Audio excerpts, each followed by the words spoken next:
I'm Sari van Poelje, and I'm an expert in business innovation. So what I do is I help businesses innovate more quickly than their products so that your time to market is accelerated.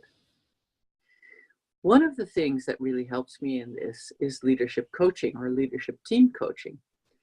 And what I pay attention to in this coaching is usually silences, stories, and sequences. We talked about the sequence of ego states. What I'd like to talk about is the sequence of relationships and communication. Sometimes I notice that leaders are really stuck in a certain relational pattern. So, for instance, they find themselves top down. We always talk about top down as leadership, but actually, that's not a very good place to be. In a hierarchy, yes, in position and rank, you are perhaps more top. But in terms of relationship, I think a good leader should be at an equal level with their people, else you don't promote initiative or leadership in your employees.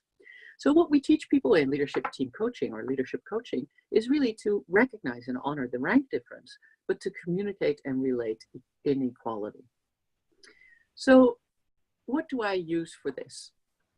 Well, first of all, it's really good if you can distinguish if people are an equal or higher or lower level as a leader.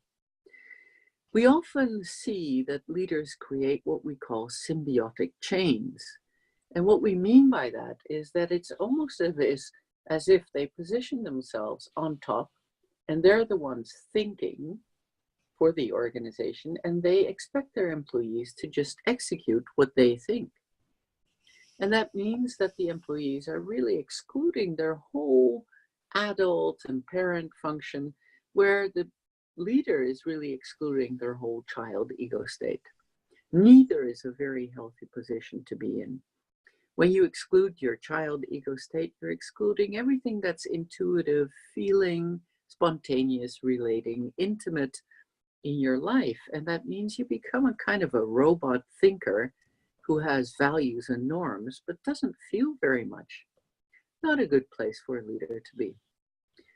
When employees exclude their parent and their adult, what they're doing is they're behaving completely as if they're children, just executing and in submission.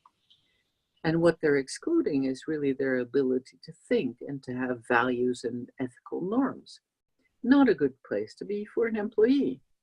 So what we teach people in terms of relating in a healthy way is, yes, respect the rank, but relate equally. That means that we teach people to communicate in a way that invites leadership from employees, asking questions, asking why, asking, what would you do? Instead of just telling them and giving orders from a position of, I know best. If you want your organization to innovate, teach them to lead differently. Respect rank, relate equally.